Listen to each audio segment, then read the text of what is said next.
Welcome, everyone, to this evening's program, a celebration of Dame... Reuben, what are you doing out there? Oh, hello, Marjorie. I'm just introducing our friends to our program Our for the... friends? Who are you talking to? I don't see no one out there. Well, Marjorie, you should know as well as anyone you don't need to see a friend to know they exist.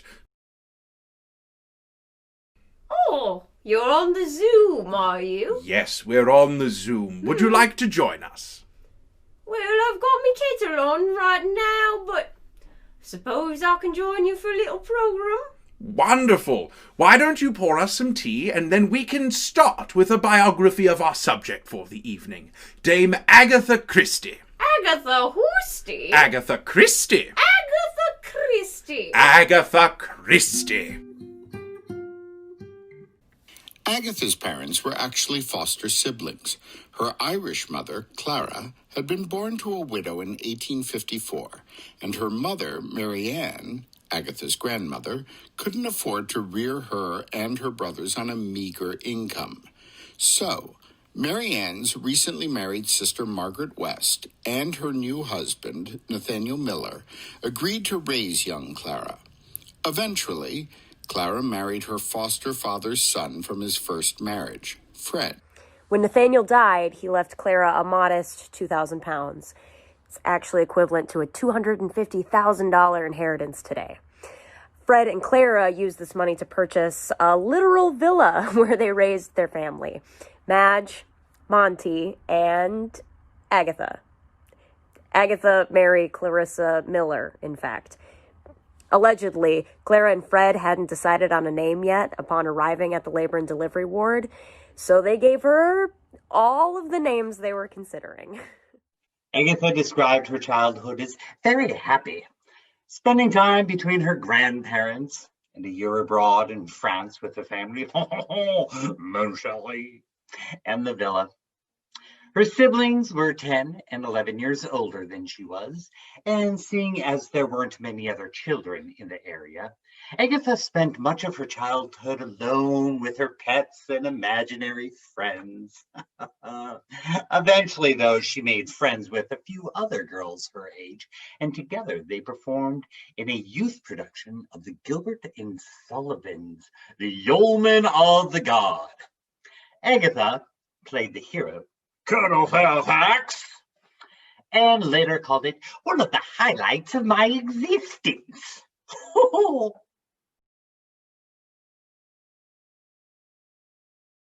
Greetings! Bertie Dove Tonsils here with information about Agatha Christie.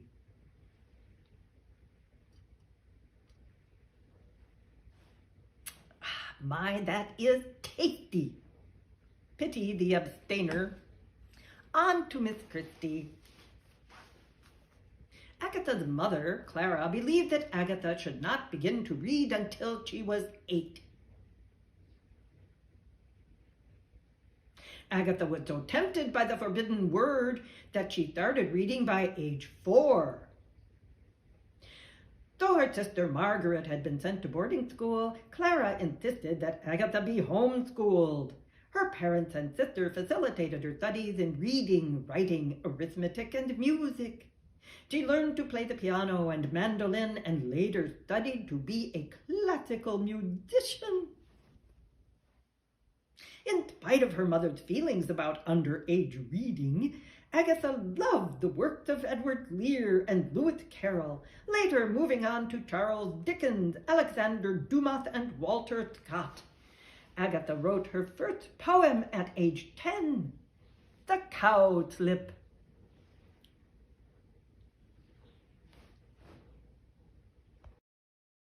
There was once a little cowslip, and a pretty flower too, but yet she cried and fretted all through a robe of blue. Now a merry little fairy who loved a trick to play just changed into a nightshade, that flower without delay. The silly little nightshade thought her life a dream of bliss, yet she wondered why the butterfly came not to give his kiss. In 1901, at the age of 11, Agatha experiences an event which she later describes as the end of her childhood. when her father dies of pneumonia and chronic kidney disease. Agatha and her mother live alone for a time after his passing, with Sister Madge having married and moved, and Brother Monty serving overseas for king and country. Agatha eventually attends Miss Geyer's girls' school in Torquay, where she finds adapting to a disciplined environment difficult. Thanks for all the homeschooling, Mom. In 1905, she is sent to Paris, where she attends a number of boarding schools, focusing on vocal training and piano, but eventually decides she lacks the temperament and talent needed and abandons her goal of singing opera or playing piano professionally.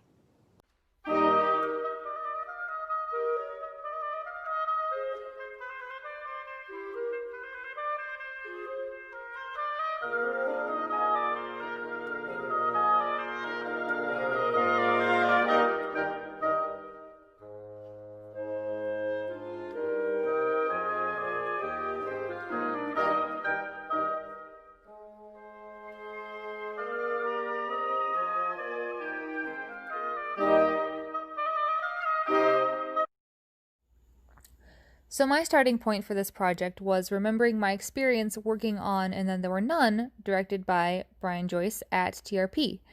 My character, Vera Claythorne, in that show was very much written, shall we say, of a certain time. She seemed to fit more the caricature of hysterical woman prone to swooning. But Brian and I had a lot of long talks about her as a person. We studied the script for even the most obscure suggestions of her past, her worldview, how she inhabited her space, and we managed to flesh out a full life for her and gave her a much more empathetic portrayal.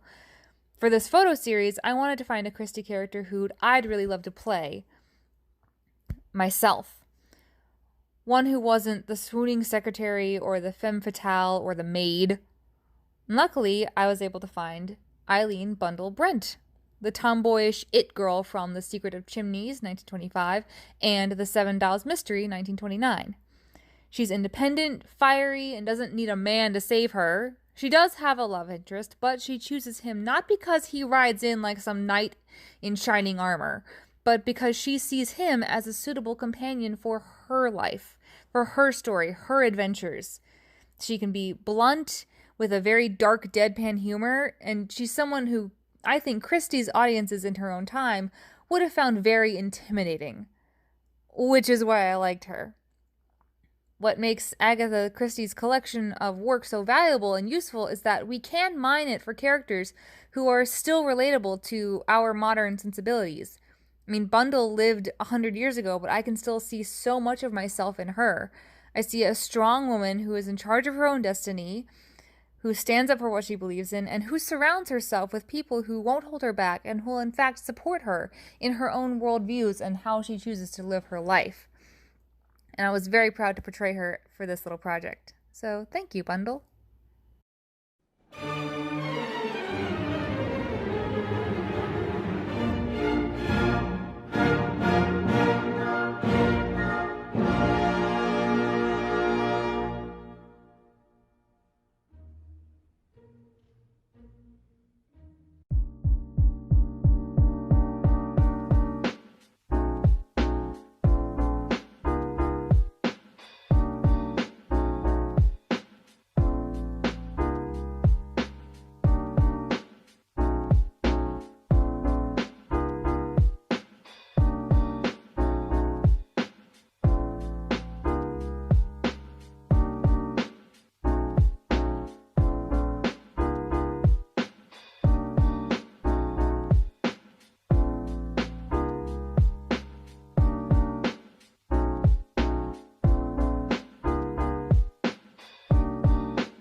Marjorie, Yes, Reuben? what would Agatha Christie call a group of almost every type of bird? Reuben, I don't know what Agatha Christie would call a group of almost every kind of bird. A murder of most fowls.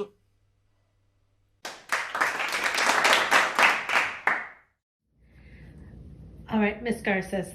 Miss Garces, could you please tell... Garceth. Garceth. All right, would you please state your name and occupation for the camera?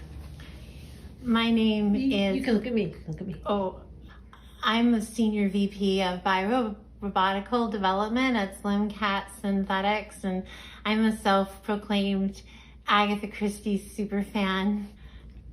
We call ourselves Aggies in the fan community. Well, I call myself an Aggie. Agatha Christie memorabilia can be surprisingly difficult to find, so I make my own action figures. Ooh, Jerry, who's that on the phone? Oh, Miss Marple, it's Inspector Slack. Oh dear.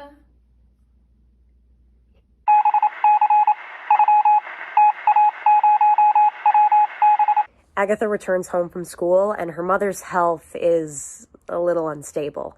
So the two of them decide to go to Egypt to spend the winter months between 1907 to 1908. And it's in this time that Agatha really starts to come into her own. She's 18 years old. She's a social butterfly. She's attending dances and functions, even the occasional polo match.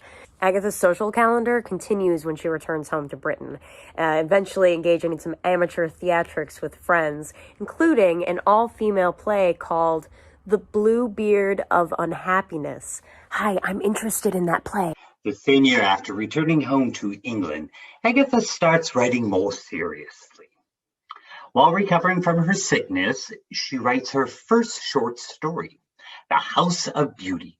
It is 6,000 words on the subject of madness and dreams. Agatha starts writing her first novel shortly thereafter, Snow Upon the Desert, set in Cairo and is based upon her recent time there.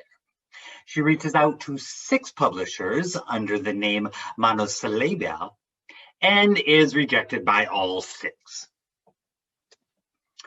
She follows up with many more stories, many of which involve spiritualism and the paranormal. She submits these early stories for publication under male pseudonyms Sidney West, Nathaniel Miller, and Mac Miller. Yes, really. All are rejected, though later Agatha would revise and publish them under her real name and new titles. Until then, though, to work through some of that rejection, she spends her time riding horses, hunting, dances, and roller skating. She goes to parties and was romantically linked to at least 4 men, even becoming briefly engaged. Bertie here again. In October 1912, Agatha met Archibald Archie Christie at a dance about 12 miles from where she grew up.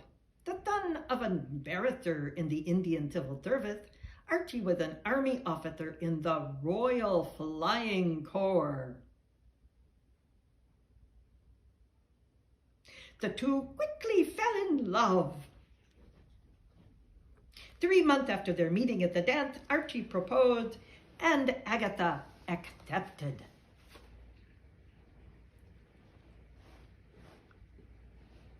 A year later, with the outbreak of World War I, Archie is sent to France to fight. Agatha and Archie were married on Christmas Eve, 1914, at Emmanuel Church in Bristol, near his mother and stepfather, while Archie was home on leave. Archie would continue to rise through the ranks of the British Air Ministry, while Agatha volunteered in the war effort by joining the Voluntary Aid Detachment of the Red Cross. From October 1914, she worked over 3,400 hours in the Town Hall Red Cross Hospital until her service ended in September 1918 when Archie was assigned to London and they moved. Agatha wrote her first detective novel during this time, while working as a nurse and away from her husband. Her sister Madge bet her that she couldn't successfully write and publish a book, which, okay, rude. Agatha said, "Not only will I write and publish a book, I'm going to be one of the most successful and prolific writers of all time." She probably didn't say that, but if she did, she would have been right. Agatha wrote The Mysterious Affair at Styles in 1916, introducing the character of Hercule Poirot. The original manuscript was rejected by at least 2 major publishers. And after waiting several months, a 3rd publisher offered to accept the book on the condition that she changed how the mystery was revealed. She changed the ending and signed a contract, which she later said felt exploitative. But hey, she won the bet and made Madge eat those words. The book was finally published in 1920.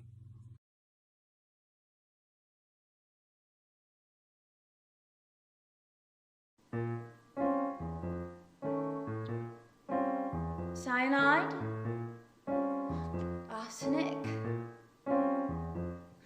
strychnine. A little man, a detective with waxed moustaches. French? No. Belgian. The plot.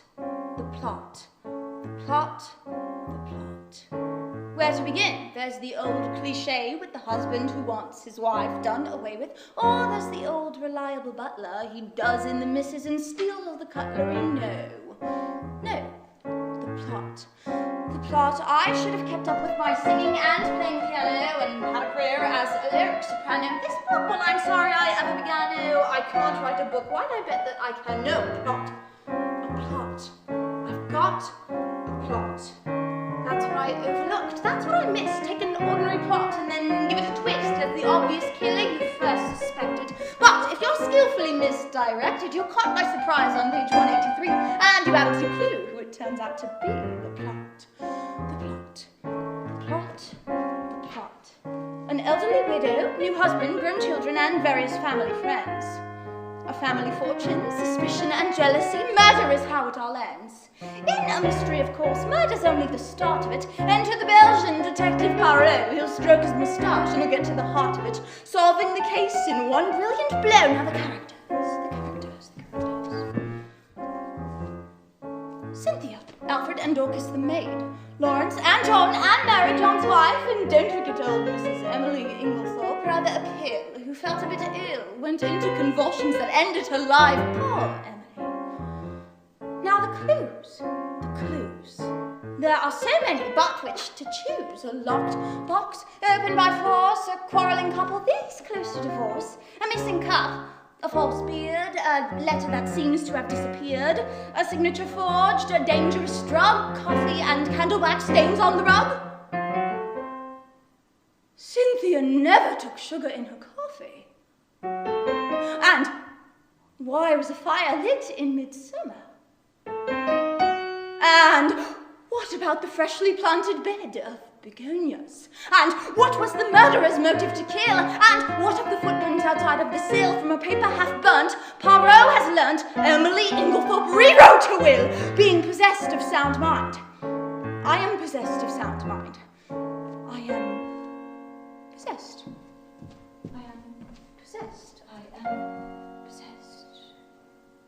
Oh, Archie dear, I am possessed. Bold Captain Christie and shy little Agatha ran off to be married one cold Christmas Eve. Archie, our plot is so awfully romantic, the kind of thing readers would hardly believe. And wherever you are now, I wish I were there. I'm lost in the dream of our mysterious affair. At Styles. A title, The Mysterious Affair at Styles. Where am I? Oh dear, I've been walking for miles. Now, have I left something out? Anything vital, characters, clues, a detective, a title, it's all in my head. No more pacing about. The only thing left is to write it all out. Oh, dear.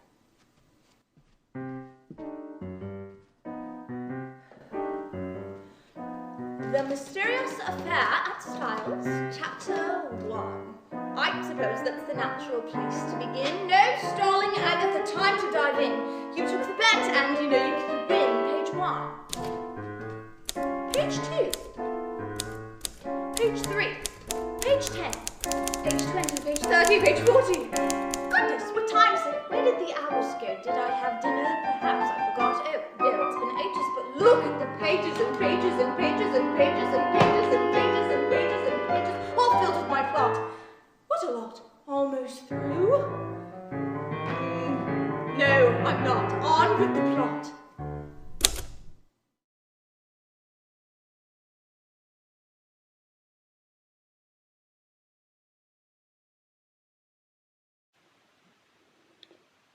We will sit here and drink coffee, and you shall listen to Hercule Poirot while he gives you a lecture on crime. Oh, Hercule Poirot. What are you doing in this universe? As I will have to figure that out and use the little gray cells.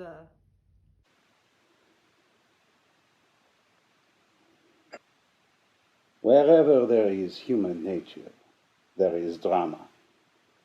Life is only one of the great illusions. It is the brain, the little gray cells on which one must rely. One must seek the truth within, not without. There is no such thing as death, really, only change. It is a profound belief of mine that if you can induce a person to talk to you for long enough, on any subject whatever, sooner or later they will give themselves away. Ah, these little curious things. I like when they appear. They point the way.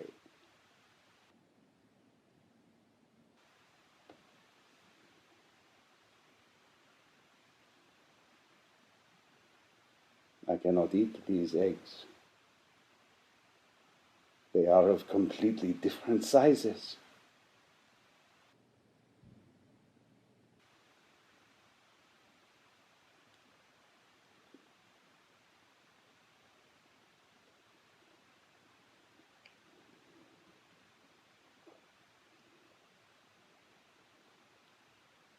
I, Hercule Poirot, am not amused.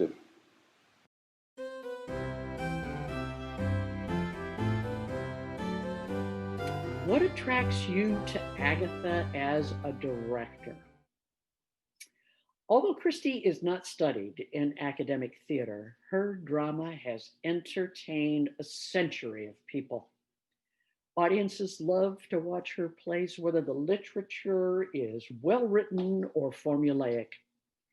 In the play I directed, which I did enjoy, I was very grateful that strong, castable folks auditioned, and that I had managed to recruit a very talented, hardworking, affable actress to do my lead, whom I met working on my first show at Theater in the Round. The ensemble a Christie play offers is fascinating, and I have mused often on her text's capacity for ensemble building. Of another Christie play, a critic states that the play is not a star vehicle. The play and its author are the stars. This quip illustrates a phenomenon about directing Christie, the play's capacity for an ensemble to enthusiastically fulfill the play's action. It seems that the actors playing a Christie text feel that they have specific responsibilities To make that text work, actors seem to want to understand and do enjoy their characters' contributions to accomplishing the play. Additionally, I enjoy directing a text in which, as another critic surmises, no one is quite what they seem. They all have secrets. You have to encourage the characters to play the real backstory, then cover it up, which is a challenge and fun. Lastly, I would add that I am attracted to Christie because I can depend upon her use of dialects. She manages to write characters of different social classes from all parts of Great Britain, as well as characters from beyond its borders. It makes the work absorbing, as I like to coach dialects to my casts. In addition to a variety of dialects, Christie's settings and costumes require some history, and I am an aficionada of working in any period. What's your favorite Christie mystery? Probably seeing the films of my favorite Christies first captured my interest. I did not take in many stagings of them. Truly, I have seen more of Christie's repertoire at TRP in the past 11 years than during the rest of my life. Yet, I would say that Witness for the Prosecution and Murder on the Orient Express are my favorite Christies. I believe that those particular films are of high artistic caliber, prompting my interest. I enjoy Christie's variety of characters, the background stories, the discoveries, the numerous accents used, and the ways in which the action holds together in those two plays.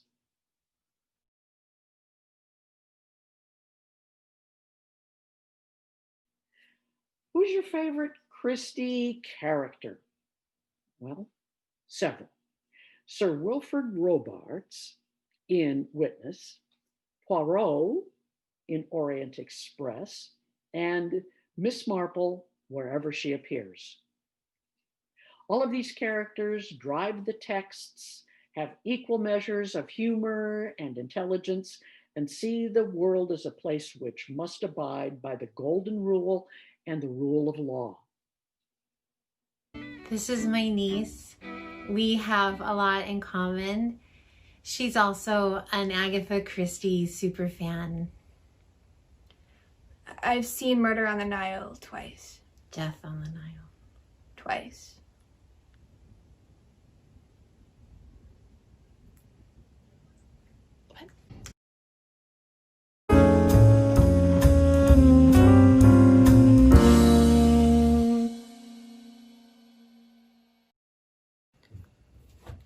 I can't find it. I can't find it anywhere. Have you seen it? Oh, hello.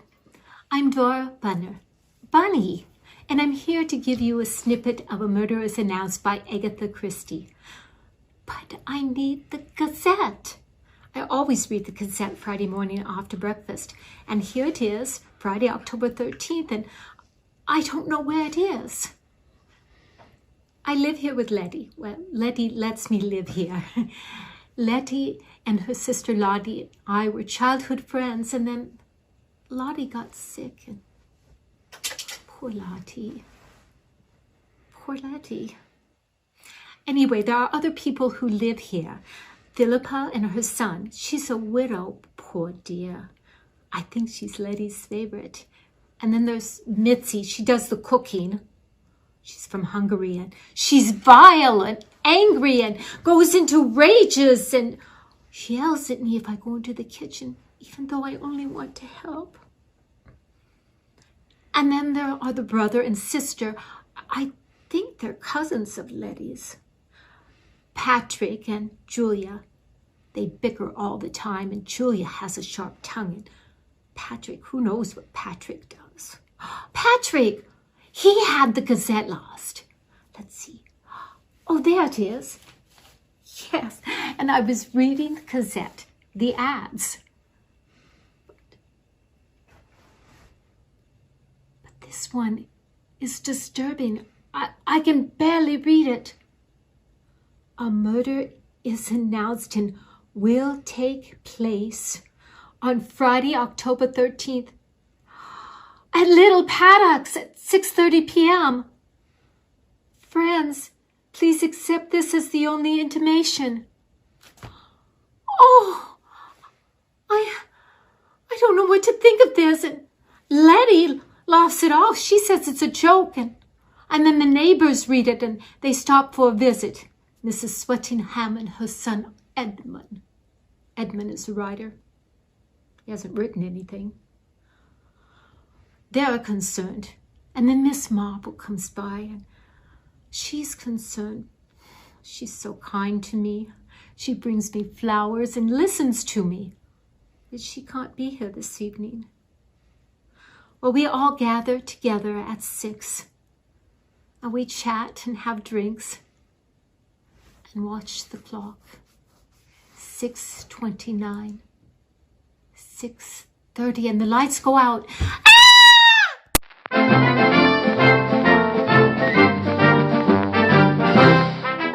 Meanwhile, Agatha was settling into life as a married woman, giving birth to her only child, Rosalind Margaret Clarissa, in August of 1919.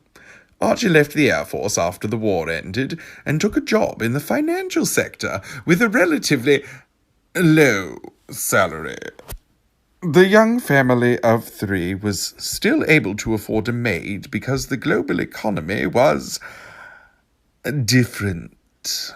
Her second novel, called The Secret Adversary, was published in 1922 and earned her a whopping £50 or £2,800 in today's money. Her third novel was also popular, and her short stories were being commissioned and published. She definitely won that bet with Madge. In 1922, Archie and Agatha Christie joined the Around the World promotional tour for the British Empire exhibition. Each colony was assigned a pavilion to reflect local culture and architecture. The Canada Pavilion contained displays on minerals, forestry, farming, tourism, and the dairy industry. They displayed a life-sized figure of the Prince of Wales, Edward VIII, sculpted in butter and preserved in a refrigerated case. So Minnesota isn't the only one with buttery royals. Other exhibits include the Queen's Dollhouse and Colonialism, The Ride. Despite 18 million visitors in 1924, the project was not a financial success. The Christies traveled to South Africa, Australia, New Zealand, Hawaii, and Canada. They learned to surf lying down in South Africa, and in Waikiki, they were among the very first Britons to surf standing up. Marjorie, are you aware that in addition to being one of the most critically acclaimed writers of her age, Agatha Christie was one of the first Britons to ever upright surf? You could say she was riding the waves.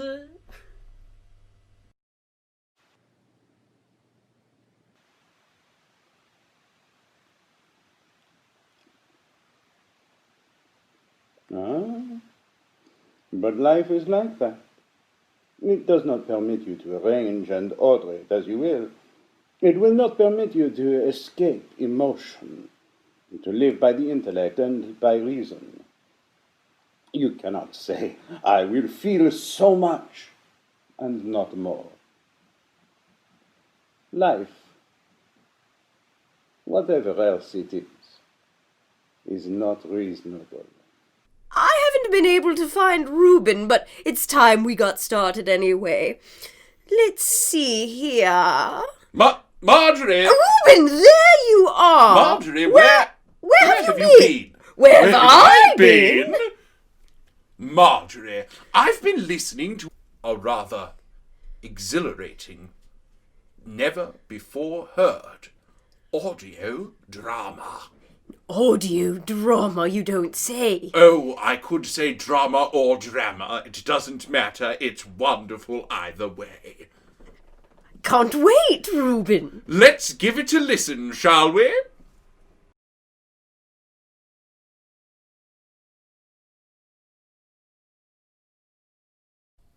Toward the end of her writing career, Agatha Christie grew weary of her characters.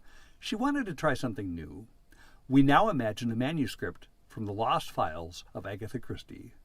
Poirot and Miss Marple go on a crime spree. London, 1932. A foggy day. A car careens down the street. Hastings is at the wheel. Poirot and Miss Marple are in the back seat. Make haste, Hastings. Oh my, he's such a masterful driver. Where the devil are we going, Poirot? Never mind. Turn left. Stop! Here, mon ami. In front of Barclays Bank? Be quiet, Hastings. Hello, Miss Marple. It is time to go to work. Yes, rather. Oh, let's get our masks in place. Oh, here's your Tommy gun. Merci. Hands up! This is a bank robbery. Hello? Give us all your money and nobody gets hurt. Please put it all in this large handbag. Thank you. On to the next venue, Hastings, with all speed. I ask again, where are we going? Drive, you fool! Turn left! Turn right! Stop! In front of the Tate Gallery? Oh, dear man, do be quiet. We simply want to steal some art, you see.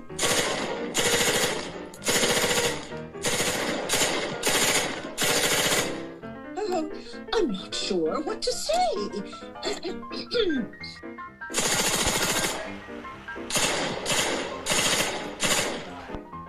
All right, listen here. I want that Paul Klee painting. I want it loaded into this bag, and I want it done right now.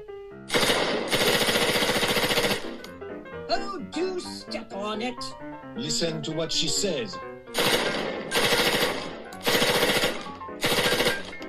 Oh, well, thank you, my dears. Very kind of you, I'm sure.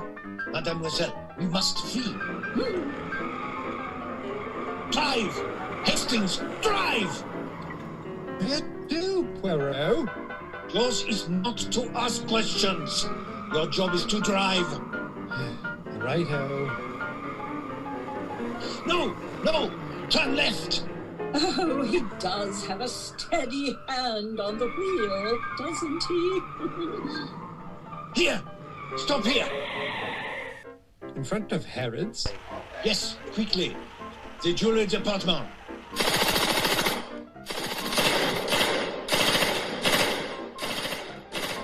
Listen, this is a hold-up. Put your hands in the air. Right. That's enough. Stop right there, Poirot. Miss Marple, you're both under arrest. You too, Hastings. What the devil for? Aiding and abetting a crime spree. The jig is up, huh? Oh, damn. What I can't understand is why in the world did you do it? Well, it was great fun. You see, we had both had enough of solving a crime. So we wanted to commit them for once. Is that such a crime? Well, actually, it is. Oh, quite right. Yes. Take them away, boys.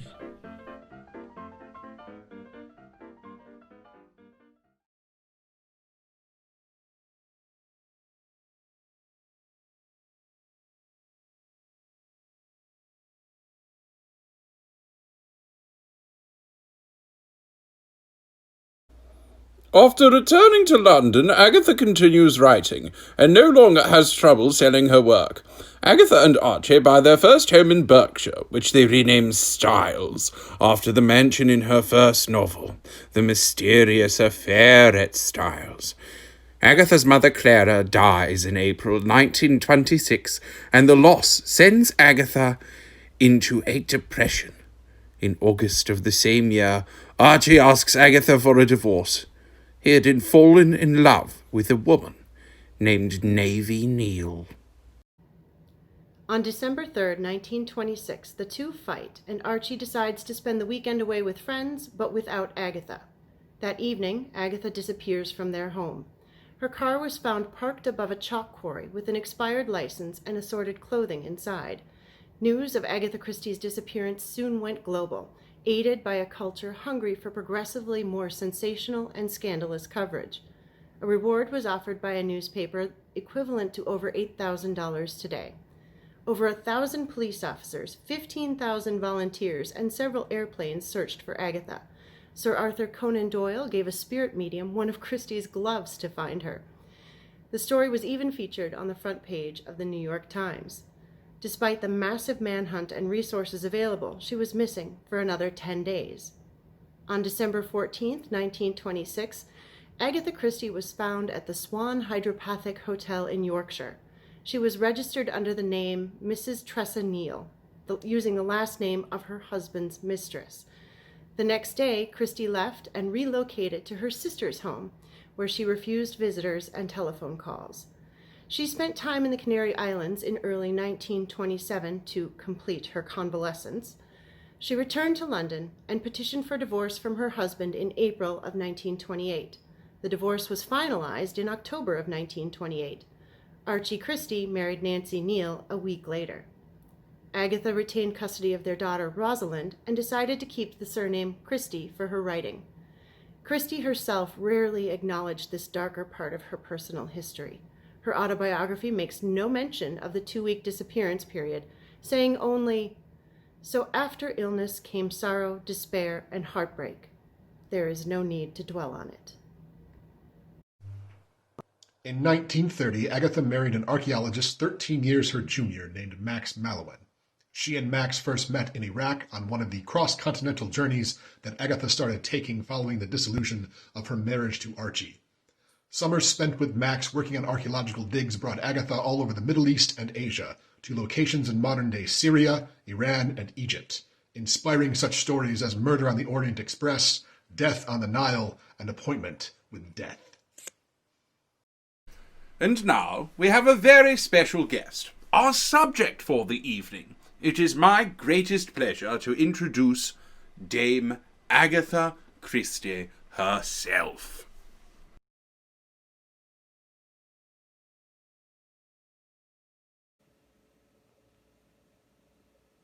Hello. Christmas time is filled with spirits. Spirits that entertain us and sometimes spirits that go into my novels. But the spirits I like are the ones I drink.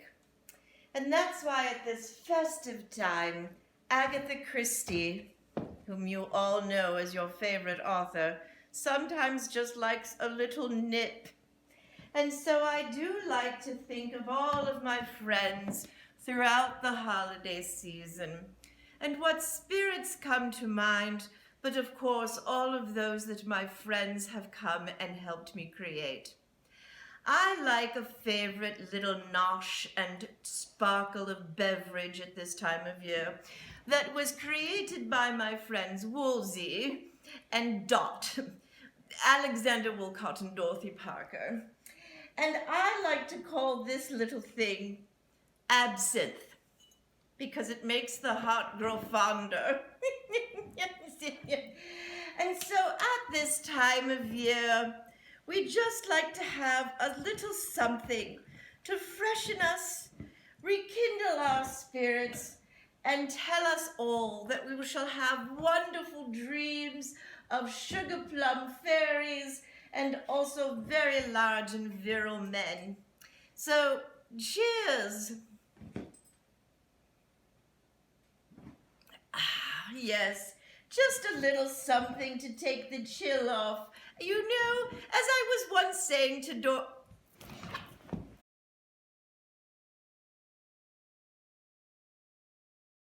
There isn't an Agatha Christie convention or con for us super fans, so I drew this poster because I think there will be one day. It's like a vision board. There is an International Agatha Christie Festival. It's in London. She doesn't like to fly.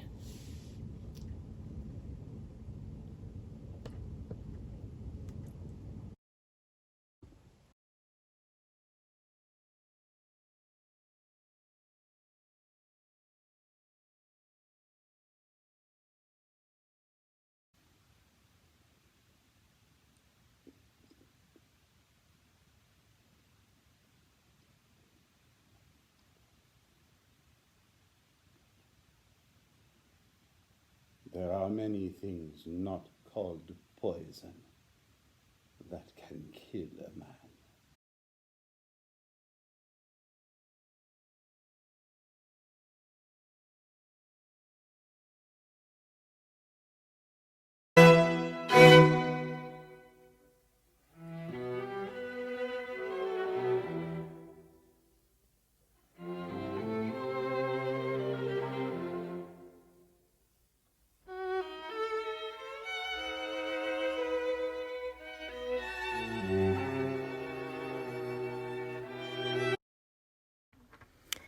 When embarking on this project for TRP in collaboration with Kate, I'll admit I was a bit perplexed as to how I not only wanted to see representation of who I am, an actor of, shall we say, a certain age, who not only falls to the wayside in more modern arts mediums such as theater and film, but to discover a perhaps lesser known and lesser shown character of Christie's in her novels or short stories outside of the stereotypical maid, hysterical ingenue, snooping old lady, or spinster.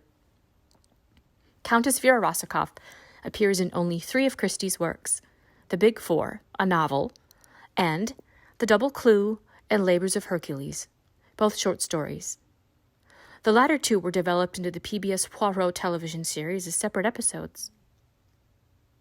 What I find fascinating about Vera is that for being a minor character, she played a pretty major influence on one of Christie's most iconic detectives, Hercule Poirot. She was a jewel thief, a master of disguise, and has been described as being flamboyant and eccentric. She was both an adversary and a love interest to Monsieur Poirot, but could also be considered what we might call a femme fatale. A title not typically assigned to a female character who is aged out of ingenue-type roles, and certainly not one that appears regularly in Christie's novels for a woman of a certain age. In The Double Clue, she was the main antagonist and gave Poirot a run for his money, or shall we say, missing jewels, as he solves a case that leads him to his least unsuspecting suspect, her. In this story, we see both his admiration for her wit, but his resolve for her affections. A soft moment, not often seen by the hardened and gruff detective. These interactions really make the reader or the audience experience such a human side to these characters and leads us to wonder, did they ever meet again? A mystery within a mystery.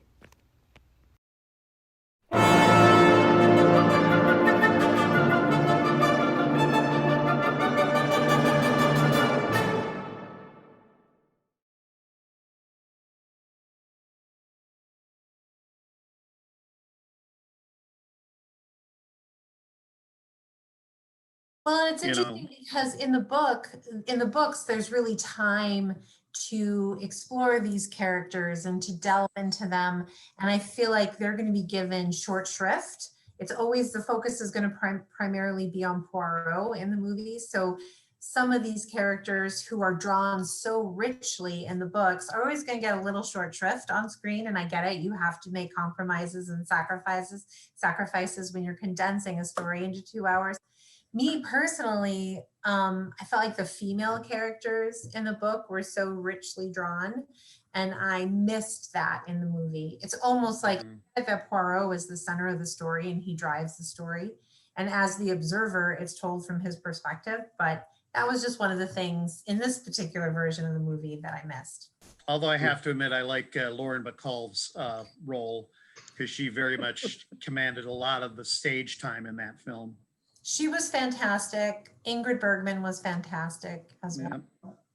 Wendy Hiller was, it's not that anybody wasn't, their performances were all great. Oh, yeah. Well, and also this was the movie that if no matter what you may think of Finney as Poirot, it did open the door to a lot of the other films that we see of Poirot being more common now, because this was like the first one in years where Poirot was actually featured in a major film production up until that point. There is something very refreshing about seeing your Poirot as sort of the main focus of the film, not being your typical suave leading man. You know, he's sort of the ridiculous person who is actually the person. So parts of him may seem kind of silly and ridiculous, but it turns out he's the one who, you know, with the little gray cells and right brain to sort of solve these things, and really the hero. So Anna, you liked Kenneth Branagh even more than Albert Finney, huh? I did. I liked Kenneth Branagh's performance. I had some problems with the movie, but I actually felt like his performance was really... I thought he was okay, although I thought they went really overboard on his mustache. I was going to say, I wonder what Agatha Christie would have thought of Kenneth Branagh's mustache. I think Kenneth Branagh, in general, for the most part, I've noticed everything is a little bit bigger. Well, and it's kind of funny because he filmed a sequel to this film, which won't go out until next year, which is Death on the Nile. And if you see any pictures of him on IMDb, you'll notice that he's toned down on the mustache a little bit. It's not quite as obnoxious. So somewhere in between Albert Finney's and Kenneth Branagh, we have just the exact right mustache, because Agatha Christie wasn't happy with Albert Finney's mustache. So no, and then the next one after that was a TV version that I actually saw last night, which starred Alfred Molina. It was a TV version of Orient Express, but it was really strange because one, they set it in the modern day. So like instead of the letter that they used to discover, you know, that it was tied into the Armstrong case, it was a broken videotape, you know, and he had an access to a computer, and instead of dealing with royalty and with, you know, famous flyers and whatnot, you had people who were software dealers or wives of dictators and whatnot, and it just wasn't quite the same. The modern aspect didn't quite work. Albert Molina was okay, although his character he played it a little more low key, and for some reason they gave Poirot a girlfriend at the beginning and the end of the movie, which, you know, you really don't see that in the books or the movies, and it just was kind of, again, it was a TV movie, obviously meant to cash in on the Albert Finney movie that, of course, was such a hit. You know, that does raise an interesting point, though. The interesting thing about another Agatha Christie story that I recently saw, which was variously titled, "And Then There Were None," as compared to Murder on the Orient Express. In Murder on the Orient Express, everyone is the murderer. In And Then There Were None, everyone is the spoilers. Well, yes, spoilers for those out there. I'm hoping you're all Christie files and know this already. But they also employ the device where you're secluded in a place that you can't get away from. You're on a train, you can't get off the train. You're in a mansion on an island, you can't get off the island. Maybe I'm not so troubled by the idea of modern adaptations, because really these can be kind of timeless stories as long as you have people and murder and a secluded spot, whatever that spot is, a way of enforcing the seclusion. No one can get on or off. You can do it on a plane. You could do it in pretty much any setting.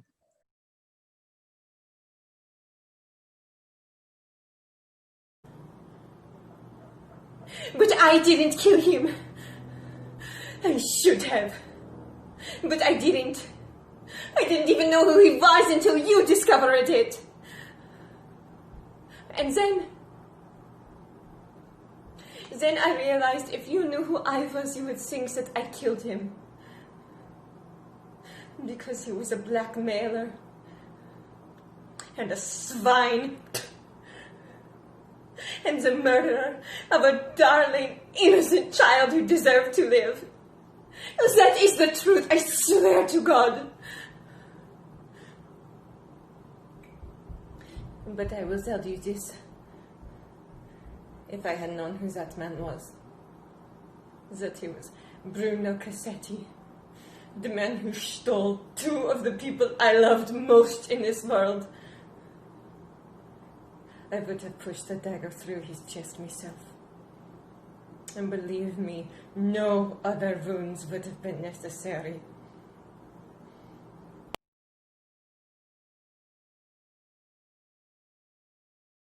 Even though there isn't a con to go to, I still like to cosplay. This is a dress that I wear for the Cherry Baker character. She was one of Miss Marple's maids, her friend, companion. Would you like to see me try it on?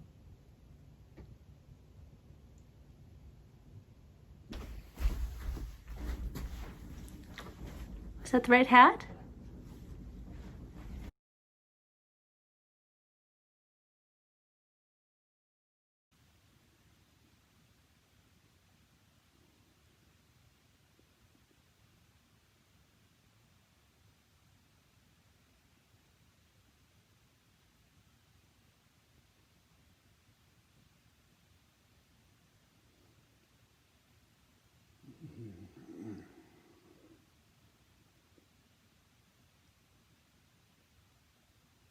This is difficult. Very difficult. The tarte aux fraises, s'il vous plaît.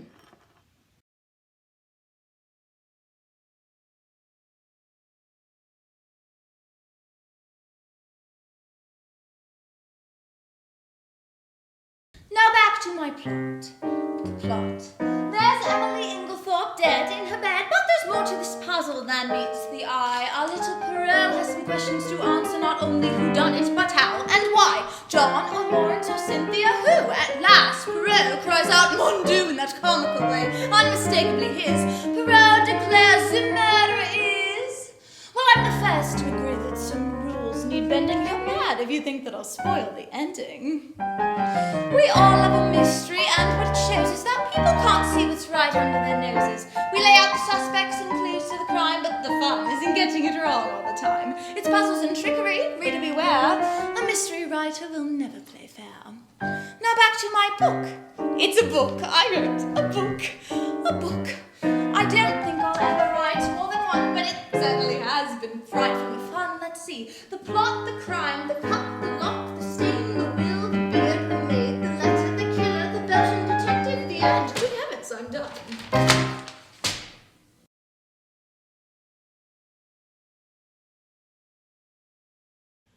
I'm really lucky in that my pets are also nuts about Agatha. I read to them all the time and they find it really soothing. Although sometimes they can find the mysteries rather stressful.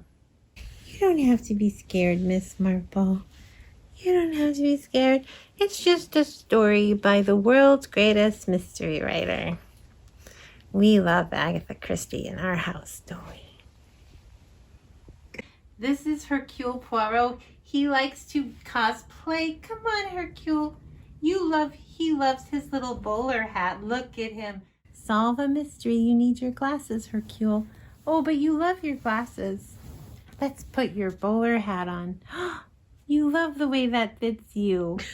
Wait, you got it there. You like your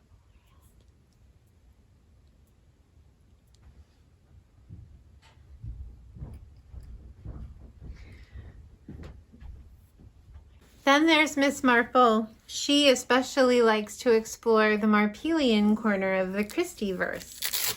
Okay, Miss Marple, it's time to get your, come on. It's time to get your Miss Marple dress on. You love dressing up as Miss Marple.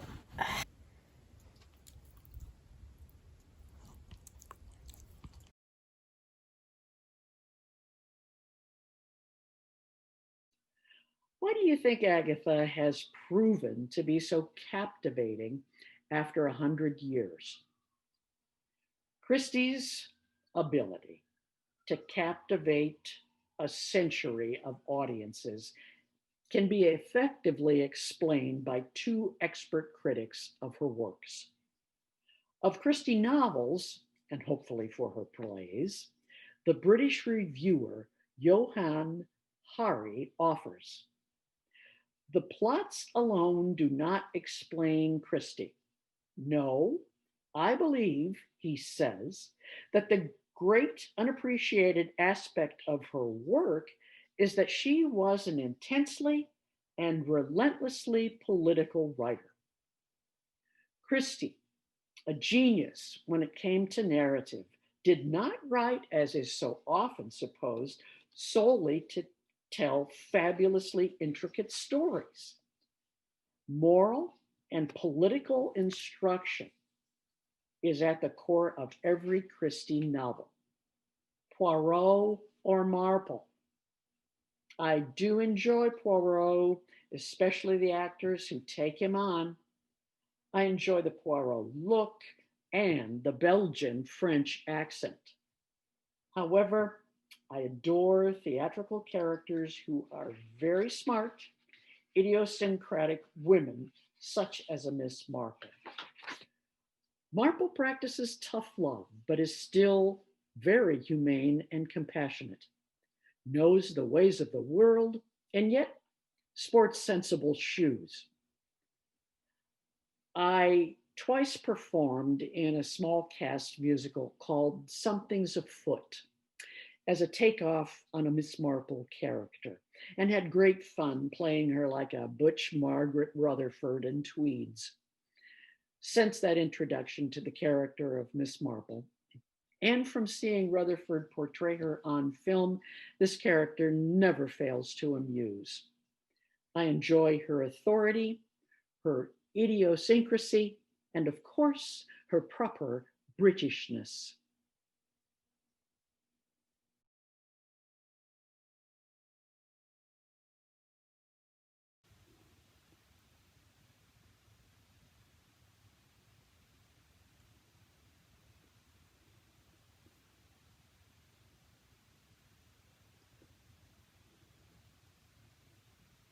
You console me a little, but only a little.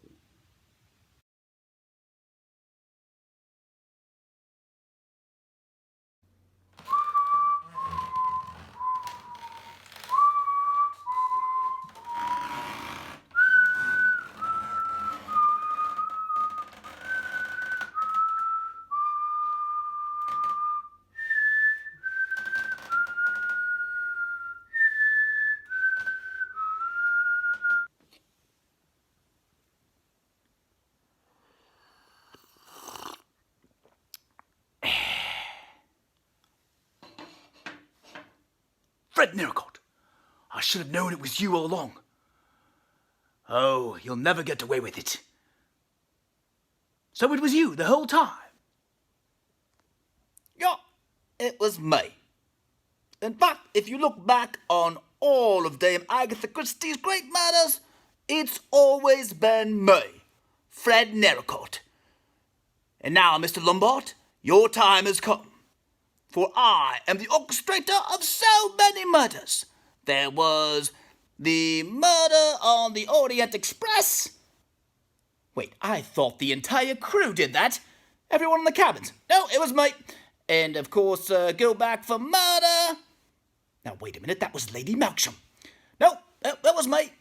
And then, of course, there was a murder on the Nile. What? And, that's about enough information for you today. I think it's time for you to meet your maker. Because my ox never fails. Well, there's one thing you didn't count on, Fred Narracott. I happen to be an expert with the knife. Prepare to meet your maker, sir.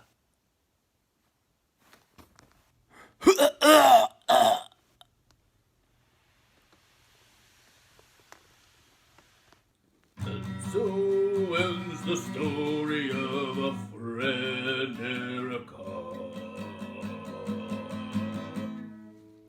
Once I went on a conference, I went to Disneyland and I went to the it was the Jungle Cruise ride, and I thought it was so amazing because it's based on Death on the Nile, and Agatha Christie is from London.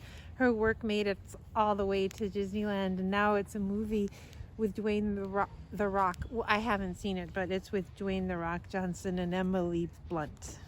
The Jungle Cruise ride?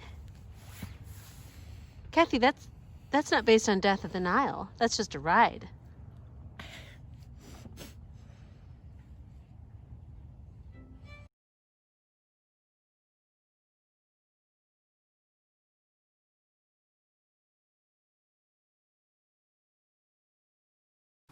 Agatha wasn't just along for the ride on these archaeological expeditions either. She was an active participant on site, working on pottery restoration, inventory, and photographing their discoveries.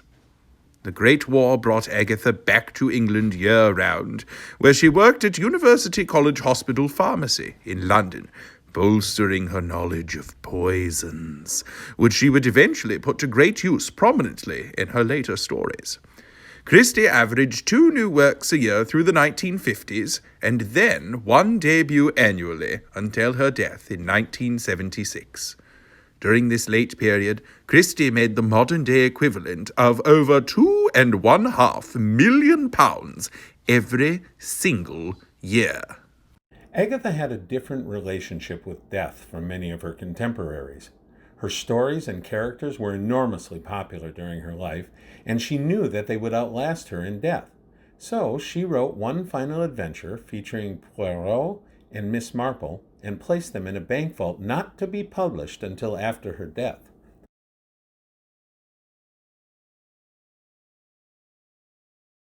Her books have sold over 2 billion copies, making her the best-selling fiction author of all time. In fact, she's only been outsold by Shakespeare and the Bible. Her play, The Mousetrap, was the longest-running play in recorded performance history. It opened in 1952 and played for 68 straight years, until its run was cut short by the COVID-19 pandemic. Agatha's estate is still generating money. $33 million per year, or $62.79 every single minute. She wrote 66 detective novels, 9 romance novels, 14 short story collections, translated into over 100 languages. She wrote 16 plays, 7 audio dramas, 2 autobiographies, 1 television play, and her stories have been adapted into 46 films and several television series. Even graphic novels and board games. Quite a life. Prolific. Is there anything else you'd like to say about the lasting impact of Agatha Christie on your life? Oh, that's a tough one. She wrote so many amazing characters, most of whom are driven by love. And I think she said it best herself when she wrote, "It is a curious thought, but it is only when you see people act really ridiculous that you realize how much you love them." Wow. That's really cool.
magnifique.